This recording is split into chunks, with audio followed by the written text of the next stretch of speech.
नमस्कार दोस्तों, मैं हूं राजन तिवारी और आप देख रहे हैं ज्योतिष मंत्र। आज हम बहुत ही एक पावरफुल उपाय बताने वाला हूं आपको, जो कि गुरु पूर्णिमा को आप कर सकते हैं, किसी भी शनिवार को कर सकते हैं या किसी भी मंगलवार को कर सकते हैं, या फिर सावन के सोमवार में किसी भी या श्रावण के महीने में किसी भी सोमवार को आप इस उपाय को कर सकते हैं।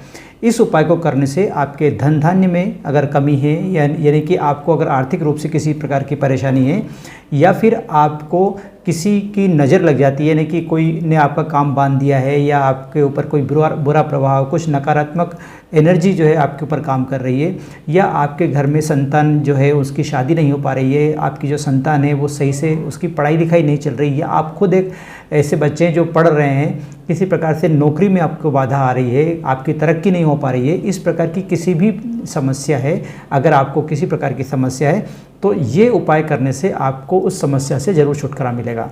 तो क्या है वो उपाय और किस प्रकार से इसे किया जाता है, यही इस वीडियो में हम जानने की कोशिश करेंगे। तो चलिए शुरू करते हैं। तो चलिए हम इसको शुरू करते हैं। इसके लिए सबसे पहले तो आपको एक काले धागे की ज़रूरत होगी।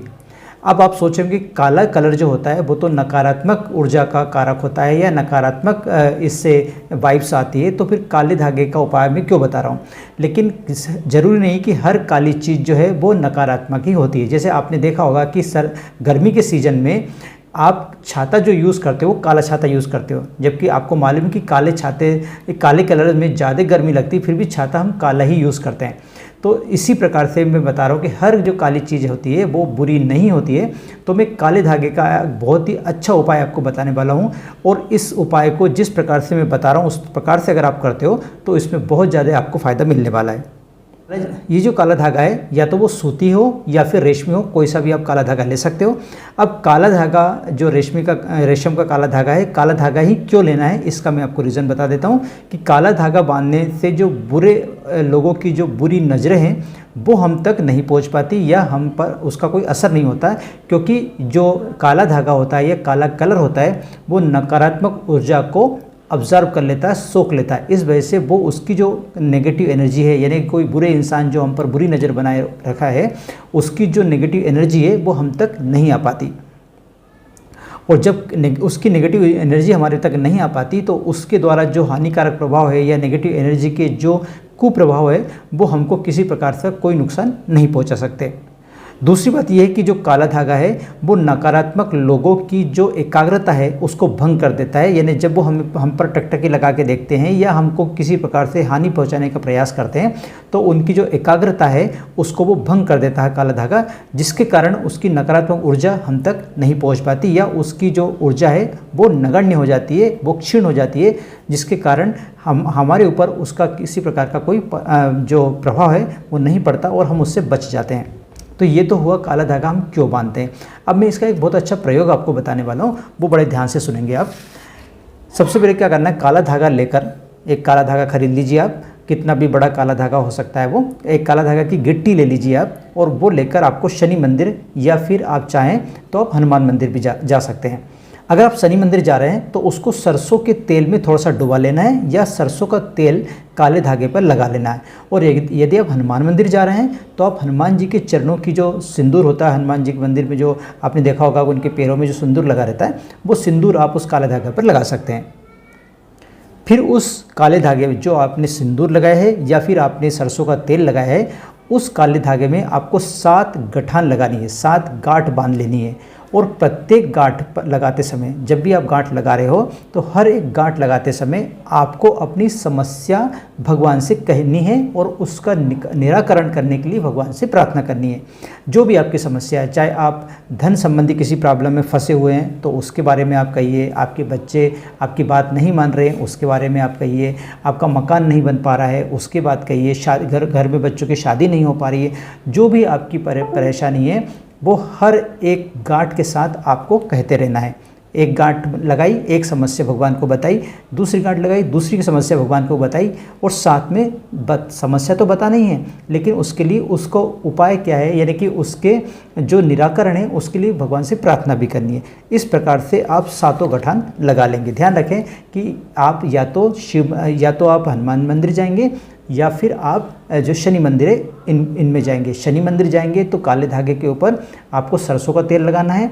और अगर आप हनुमान मंदिर जाते हैं तो आपको जो हनुमान जी के पैर की जो सिंदूर है वो आपको लगाना है।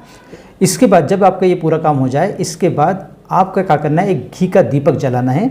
और घी के दीपक जलाने के बाद ओम शम शनिश्चराय नमः का आपको पाठ करना है। अब आपके ऊपर है, आप 21 बार भी कर सकते हैं, 21 बार से ज़्यादा अगर आपका टाइम है तो एक माला भी आप कर सकते हो। तो अगर आप शनि मंदिर गए हैं तो आप ओम शम शनिश्चराय नमः का जप को जाप करना है। और अगर आप हनुमान मंदिर गए हैं तो आप जो एक हनुमान चालीसा है उसका पाठ करना है। दोनों में से आप किसी भी मंदिर जा सकते हो और कोई सा भी आप काम कर सकते हो। तो अभी तक जो मैंने आपको बताया उसमें गठान लगाने के बाद घी का दीपक जलाना है। घी का दीपक जलाने के बाद आपको ओम शम शनिश्चराय नमः का पाठ करना अगर आप शनि मंदिर गए हैं तो। और अगर आप हनुमान मंदिर गए हैं तो आपको एक हनुमान चालीसा का पाठ करना है। ठीक है।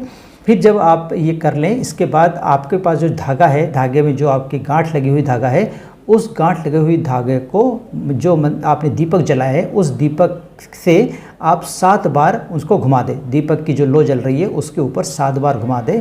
और हर एक बार जब एक राउंड आपका कंप्लीट हो, यानी एक बार जब आप घुमाएंगे तो आप एक मंत्र का जाप करेंगे, दूसरी बार घुमाएंगे या दूसरे मंत्र का जाप करेंगे। और मंत्र क्या होगा, ओम शम शनिश्चराय नमः, ये मंत्र होगा जब आप अगर शनि मंदिर गए हैं तो। और अगर आप हनुमान मंदिर गए हैं तो आप ओम हम हनुमंताय नमः का जाप करेंगे। ये भी 7 बार ही करना है, क्योंकि 7 बार आपको घुमाना है तो एक बार में एक मंत्र बोलना है, एक बार घुमाना है।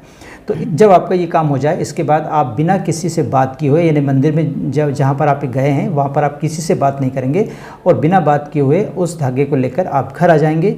घर आकर एक रात के लिए उस धागे को अपने घर के जो मंदिर है उसमें आप रख देंगे। उसके बाद दूसरे दिन जब सुबह है उसके बाद आप उस धागे को धारण कर सकते हैं। अगर आपको ज़रूरत है तो आप धारण कर लीजिए, अगर आपको नहीं, आपने किसी और के लिए काम किया है तो उसको आप धारण करवा सकते हो।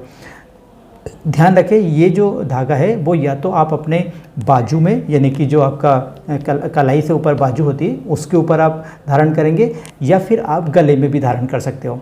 आप कलाई में भी धारण कर सकते हैं, लेकिन कमर से ऊपर अगर आप इसको धारण करते हैं तो इसका ज़्यादा प्रभाव होता है। तो इनमें से कहीं पर भी आप इसको धारण कर सकते हो। ये तो हो गया आपका पहला प्रयोग जो मैंने आपको बताया। अब मैं दूसरा प्रयोग आपको बताता हूँ। जैसे कि आपको मालूम है कि परसों से यानी 4 तारीख से जो श्रावण का महीना है वो शुरू होने वाला है।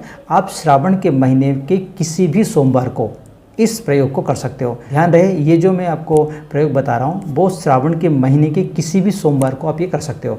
इसके लिए करना क्या, फिर से आप काला धागे लेंगे और काले धागे लेकर आप शिवलिंग पर वो काला धागा को रख देंगे। शिवलिंग के ऊपर आप यानी शिव मंदिर जाइए, शिव मंदिर जाकर आप वो काला धागे को शिवलिंग के ऊपर रख दीजिए। शिवलिंग के ऊपर रखकर उसके ऊपर 1 लोटा आप जल चढ़ा दीजिए। जल चढ़ाने से क्या होगा कि वो जो धागा है वो पूरा भीग जाएगा। फिर उस धागे को, जो भीगा हुआ धागा है, उस धागे को लाकर आप अपने घर की जो तिजोरी है उसमें बांध दीजिए। घर के अंदर की जो भी तिजोरी है, उसका लॉक है या कुछ भी उसका दरवाज़ा है, उसके ऊपर आप क्या करेंगे, उस काले धागे को बांध देंगे। अगर आप ऐसा करते हैं तो आपको धन संबंधी किसी प्रकार की प्रॉब्लम नहीं जाएगी, क्योंकि इसके थ्रू आपकी जो घर की नकारात्मक एनर्जी वो दूर होगी और आपका जो धन-धान्य है वो बढ़ता ही चला जाएगा। आशा करता हूँ कि ये दोनों जो उपाय है वो आपको अच्छे लगे होंगे। अगर आपको ये उपाय अच्छे लगे तो आप वीडियो को लाइक कीजिए, शेयर कीजिए और मेरे चैनल ज्योतिष मित्र को सब्सक्राइब करना ना भूलें। आज के लिए बस इतना ही, मिलते एक नए विषय के साथ। तब तक आप रहिए खुश और मुझे दीजिए आज्ञा। जय हिंद।